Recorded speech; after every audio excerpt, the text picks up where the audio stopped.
पूर्व में राजपत्रित संघ के अध्यक्ष कर्मचारी नेता गोपाल दास वर्मा ने कर्मचारियों और पेंशनरों के मुद्दे को लेकर सरकार के खिलाफ मोर्चा खोल दिया है। उन्होंने कहा कि सरकार ओल्ड पेंशन देने का दावा कर रही है, लेकिन कर्मचारियों को डीए और अन्य देनदारियां देने को है। सरकार का 3 गारंटियों को पूरा करने का दावा खोखला है। उन्होंने कहा कि पेंशनर अपनी मांगों को लेकर सम्मेलन कर सरकार के खिलाफ आंदोलन की रूपरेखा तैयार करेंगे। पूर्व कर्मचारी नेता गोपाल दास वर्मा ने कहा कि सुखू सरकार का 1 साल का कार्यकाल निराशाजनक रहा। एक तरफ सरकार आर्थिक तंगी का रोना रो रही है, दूसरी तरफ प्रशासन ने ट्रिब्यूनल खोल दिया जिस पर सालाना 28 करोड़ से ज्यादा का खर्च होगा। उन्होंने कहा कि कर्मचारियों की मांग पर नहीं बल्कि अपने चहेतों को फायदे के लिए खोला गया। सरकार ओपीएस की गारंटी देने की बात कह रही है, लेकिन कर्मचारियों के पेंशन भत्ते नहीं दिए जा रहे हैं। सरकार 7 जन्मों में भी गारंटियां पूरी नहीं कर पाएगी। आज कर्मचारी सरकार के दबाव में है। उन्होंने कहा कि पेंशनर 18 दिसंबर को सम्मेलन कर सरकार के खिलाफ आंदोलन की तैयारी करेंगे। उन्होंने कहा कि पूर्व सरकार ने कोविड जैसी आपदा के बाद भी कर्मचारियों की सभी मांगे पूरी की, लेकिन यह सरकार आपदा का रोना रो रही है जिसे कर्मचारी सहन नहीं करेंगे। निराशाजनक रहा है क्योंकि इन 1 वर्ष के दौरान कर्मचारियों, पेंशनरों, मजदूरों, बेरोजगारों के साथ अन्याय हुआ है। जो वायदे विधानसभा चुनाव के दौरान कांग्रेस पार्टी ने किए थे वो एक भी लागू नहीं हुआ है। सरकार कह रही है कि हमने गारंटियां लागू कर दी हैं, कोई गारंटी लागू नहीं हुई है।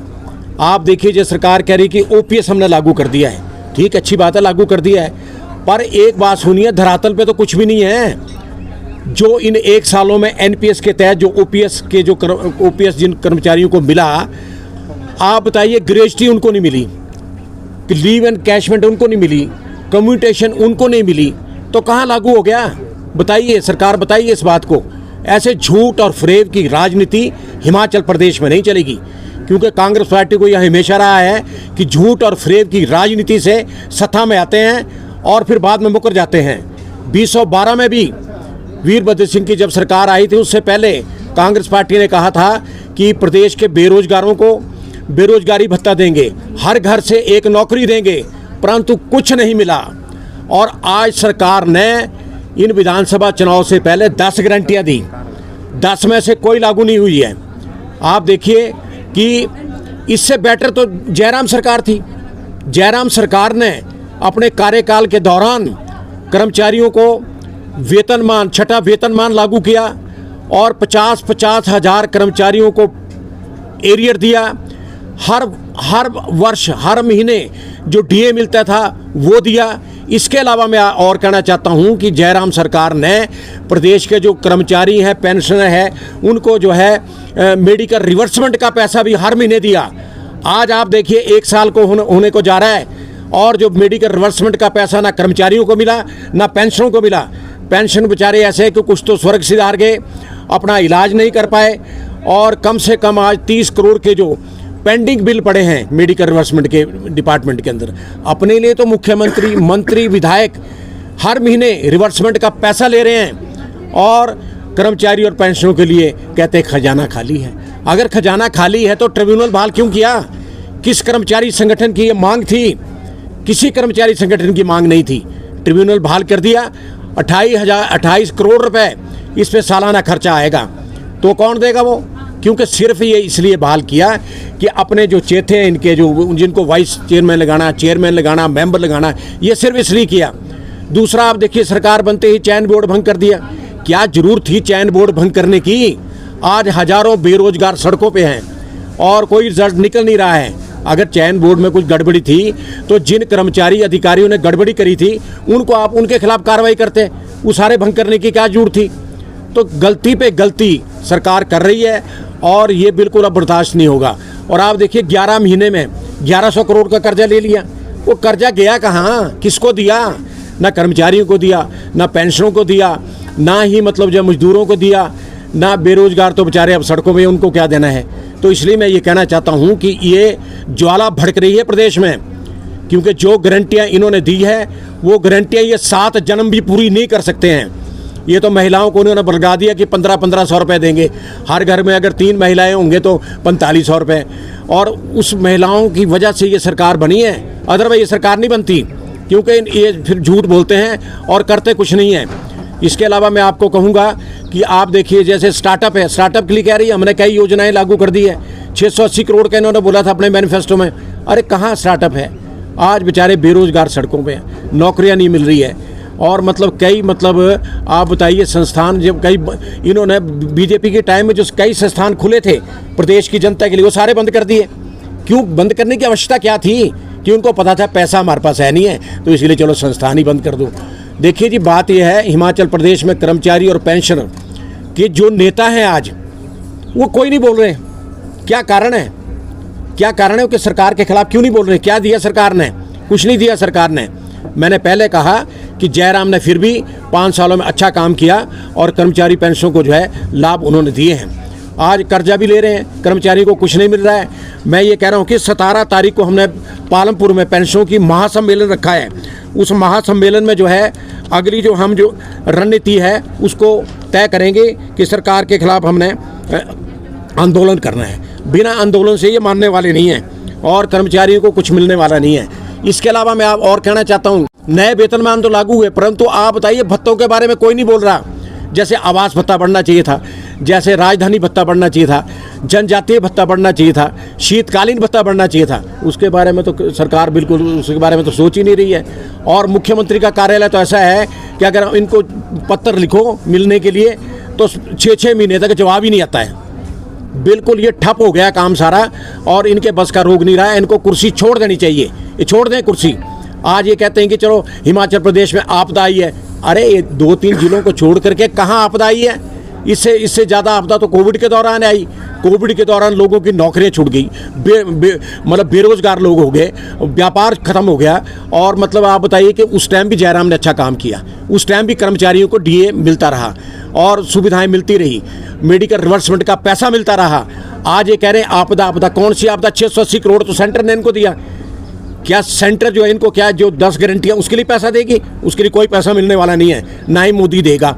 और आप बताइए कि ये सिर्फ अपनी ऐश परस्ती कर रहे हैं। जब इनको ये पता था विधानसभा चुनाव से पहले कि भैया 75,000 करोड़ रुपए कर्जे में डूबी है ये सरकार, अब आज जयराम को दोष दे रहे हैं। 45,000 करोड़ तो वीरभद्र सिंह ने कर्जा लिया और उस टाइम तो ऐशोराम राजा ठाट बाट चल रहा था सारा कार्यक्रम। तो जयराम ने तो फिर भी विकास का कार्य किया, परंतु आज जो स्थिति है प्रदेश की वो बिल्कुल ही जीरो है। ये तो बिल्कुल आईसीयू में चल रही है सरकार। आईसीयू में सरकार कभी भी जा सकती है। ये इनके अंदर इतना विद्रोह है कि जिसका कोई हिसाब नहीं है। आप बताइए इस छोटे से प्रदेश में डिप्टी चीफ मिनिस्टर बनाने की क्या जरूरत थी? 6 PS बनाने की क्या जरूरत थी?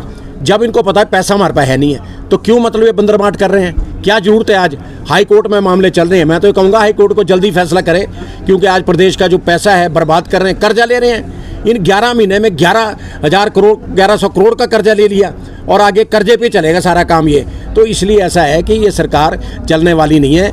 और मैं तो ये कहना चाहता हूँ जो प्रदेश के जितने भी कर्मचारी संगठन हैं, चाहे पेंशनों के हैं, वो एकजुट हो जाएं, तभी आपको कुछ मिलेगा। नहीं तो मिलने वाला कुछ नहीं है, ना एरियर मिलना, ना 12% डीए मिलना, क्योंकि डीए 12% हो गया, जनवरी में जो है 16% हो जाएगा। तो कहाँ देगी सरकार? तो कह रही है 4 साल बाद देखेंगे। अरे 4 साल बाद क्या देखना? 4 साल बाद तुम रहोगे कुर्सी पे तब करोगे ना, जब तुमने कुर्सी पे नहीं रहना। आज 1 साल में इतना विद्रोह हो गया पूरे प्रदेश में, प्रदेश की जनता जो कह रही है। और मतलब मैं तो आपसे आपके माध्यम से ये कहना चाहता हूँ प्रदेश के कर्मचारी और पेंशनों की जाग जाओ, नहीं तो मिलने वाला कुछ नहीं है। और इसलिए मुझे आज आना पड़ा, क्योंकि जब मैं अध्यक्ष रहा तो हमने अरबों करोड़ों रुपए प्रदेश के कर्मचारी और पेंशनों को दिए, सचिवालय में कमरे खोले, क्या नहीं किया। आज सारा ठप है मामला, कोई पूछने वाला नहीं है। ठीक है सर, ये अब देना तो वो सेंटर ने 680 करोड़ तो दिया ना इनको, चलो मिला तो है ना कम से कम। नहीं, 12,000 करोड़ में 680 करोड़ प्रदेश की जनता के लिए काफ़ी है। नहीं काफ़ी नहीं है, पर सरकार को भी तो चाहिए, वो भी अपने संसाधन पूरे करे। कहाँ से करें? वो तो देना तो उनकी जिम्मेवारी है। बिल्कुल। आज सरकार से मांग की जा रही है, तो आप भी क्या मांग? नहीं, हमने तो मांग मैंने पहले कभी प्रेस कॉन्फ्रेंस नहीं की 1 साल में, आज पहली बारी कर रहा हूँ। हम तो ये कह रहे हैं नरेंद्र मोदी से कि ठीक है, इनको जितना चाहिए उतना दे दो, कोई कमी ना रखो किसी बात में, ताकि कल को ये कहने वाले ना बने। और जिनके मकान टूटे हैं, जिनकी ज़मीनें बही हैं, दे दो आप डट के। वो दे भी रहे हैं तो 200 करोड़ रुपये उन्हें सड़कों को दिया है, और भी दे देंगे। आज मैं भी यही मांग करता हूँ कि दे इनको, ताकि इनकी बोलती बंद हो जाए, क्योंकि झूठ की राजनीति करते हैं, झूठा प्रचार करते हैं। और आप देखिए, चाहे डिप्टी चीफ मिनिस्टर है, चाहे चीफ मिनिस्टर है, सब झूठ बोल रहे हैं कि हमने वो कर दिया, वो कर दिया। कुछ नहीं किया। ये 1500 महिलाओं को दे नहीं सकते, ये ओपीएस लागू नहीं कर सकते, ये 300 यूनिट बिजली नहीं दे सकते, ये गोबर और मतलब जो दूध है ये ले नहीं सकते, कुछ नहीं कर सकते। ये खाली ये सिर्फ अपने लिए सब कुछ कर रहे हैं, अपने लिए सारी बातें फैसिलिटी कर रहे हैं, प्रदेश की जनता के लिए कुछ नहीं कर रहे हैं। मैं तो आज ये कह रहा हूँ, आज से मैंने ये दौरा पूरे प्रदेश में करूँगा, लोकसभा चुनाव तक ये दौरा जारी रहेगा। अगर ये नहीं करेंगे तो चारों सीटें हार जाएगी कांग्रेस। मुख्यमंत्री कह रहे बड़ी आपदा नहीं है कोई, इससे बेटर, इससे ज़्यादा आपदा तो कोविड के दौरान थी। जयराम ने अच्छा चलाया, जो अच्छा काम करेगा उसकी तारीफ होगी और जो गलत करेगा उसका विरोध होगा। कर्मचारी और जो पेंशनर है अभी तक खामोश हैं, क्या लगता है? का दबाव है, कोई बदली से बेचारा डरता है, कोई दूसरे संसाधनों से डरता, डर तो है ना सरकार का। नहीं तो आप बताइए, और रोष इतना भारी है प्रदेश में कि जिसका कोई अंत नहीं है। आज जिनको मेडिकल रिवर्समेंट का पैसा नहीं मिला पेंशनों को, उनमें दर्जनों लोग स्वर्ग सिधार गए। आप बताइए क्या काय की सरकार है, जब स्वास्थ्य सेवाओं पर ये पैसा नहीं दे सकती तो इनको कुर्सी छोड़ देनी चाहिए। छोड़े कुर्सी। देखिए बात ये सारी अपने लिए तो करोड़ों रुपए खर्च कर रहे हैं स्वास्थ्य साहब पे। आप देखो, मतलब मेरा कहने का, मैं तो आपसे प्रेस के माध्यम से कहना चाह रहा हूँ, इनको एक बार और यार सुधर जाओ, हवा में बातें ना करो और ज़मीन पे आके बात करो। मेरी 72 साल की उम्र हो गई है, मैंने डॉक्टर परमार से लेकर आज तक सारे मुख्यमंत्री देखे, लड़ाइयाँ भी बड़ी लड़ी, सब कुछ किया, और लड़ाइयों का खमियाजा में मुझे भुगतना पड़ा। मैं भुगता हूँ उसका खमियाजा, मैं जानता हूँ, परंतु जो सच्चाई होती है उसको मैं बोलता हूँ, जनता के सामने बोलता हूँ, प्रेस के सामने बोलता हूँ। आज मुझे इसलिए उठना पड़ा 1 साल बाद कि जो हो ही कुछ नहीं रहा है, तो इनकी तारीफ काहे की है। हमने तो ये कहा था, ये सुखू मेरे सामने, छोटा शिमला में रहता था, ब्रॉकॉस में, इनके जो फादर थे वो ड्राइवर थे, ये टाइप 2 में रहता था, मैं टाइप 3 में रहता था। ये तो बच्चा था हमारे सामने, काउंसलर के इलेक्शन हमने इसको जिताए। और ये ठीक है, ये बेचारा कर रहा है कोशिश, ऐसी मैं ये भी नहीं कह रहा हूँ कि नहीं कर रहा है कोशिश, परंतु बीच में इसकी टांग खींचने वाले बहुत है पार्टी के अंदर, सरकार के अंदर, इसको चलने का मौका नहीं दे रहे हैं ये। तो इसलिए मेरा तो यही है, सुखविंदर सुक्खू जी, आप अपने दिमाग से काम करो, सेंटर से भी तालमेल रखो, पैसा ले आओ और प्रदेश के कर्मचारी और पेंशनों को जो बकाया है उसको तुरंत दें।